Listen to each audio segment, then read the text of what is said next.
Assalamualaikum warahmatullahi wabarakatuh. Bismillah, alhamdulillah, la haula wa la quwata illa billah.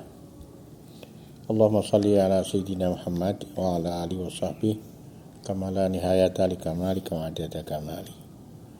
Pak santri, wali santri, pemirsa, juga subscriber, kita sering sedih, bingung, sulit untuk memberikan tanggapan terhadap persoalan korupsi. Korupsi di negara kita sudah lama, bahkan dikatakan menjadi budaya. Kita paham, karena itu upaya-upaya untuk mengurangi korupsi, memberantas korupsi selalu dilakukan oleh instansi-instansi yang berwenang untuk itu, seperti kepolisian, kejaksaan, kehakiman, bahkan dibentuklah institusi khusus dalam rangka mempercepat, mengakselerasi agar korupsi ini bisa dikurangi, kalau bisa diberantas habis. Antara lain terbentuknya KPK. Korupsi itu berbahaya, tapi kita sering mengabaikan bahayanya. Kalau teroris itu korbannya tidak banyak, mungkin seperti bom Bali misalnya, itu mungkin terbesar di Indonesia, dan korbannya tidak selalu bangsa Indonesia. Tapi korupsi itu kelihatan lemah lembut, tapi daya hancurnya, korbannya luar biasa. Coba kita perhatikan, dulu ada EKTP yang itu menjadi hajat orang-orang di seluruh Indonesia. Ada lagi asuransi. Orang pengen aman di masa depan, maka orang ini menabung, menyisihkan penghasilannya. Tiap bulan ditabung dalam sebuah asuransi yang menurut anggapannya terpercaya. Dikorupsi, betapa kecewanya. Bukan hanya kecewa, dia menjadi ragu untuk menatap masa depan. Minyak goreng, yang kita semua tahu tidak ada sebuah keluarga dari 270 juta penduduk Indonesia ini yang tiap hari tidak menggunakan minyak goreng. Maka pemerintah melakukan upaya agar minyak goreng selalu tersedia, harganya terjangkau. Tapi apa kemudian? Dikorupsi juga.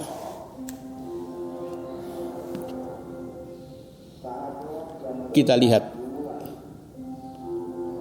tentang menara BTS. Kita semua tahu kesenjangan di negara ini belum bisa dipersempit, baik kesenjangan pendidikan, kesenjangan ekonomi, dan kesenjangan hak untuk mendapatkan akses informasi. Ketika pemerintah menyadari itu dan menganggarkan dana triliunan rupiah untuk membuat jaringan-jaringan internet di daerah tertinggal, daerah terluar, terdepan, dikorupsi lagi. Sehingga masyarakat sekarang hanya bisa menatap BTS, menara-menaranya saja, tapi informasinya tidak didapat. Lagi tentang Basarnas yang kita tahu arti pentingnya. Kita siapkan, negara berusaha menyiapkan alat-alat yang cukup. Karena Indonesia ini harus kita akui menjadi negara yang juga rentan terhadap bencana.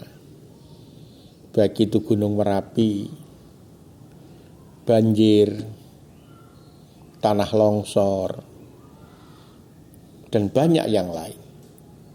Kita harapkan Basarnas dengan peralatan yang canggih bisa meminimalisir korban-korban.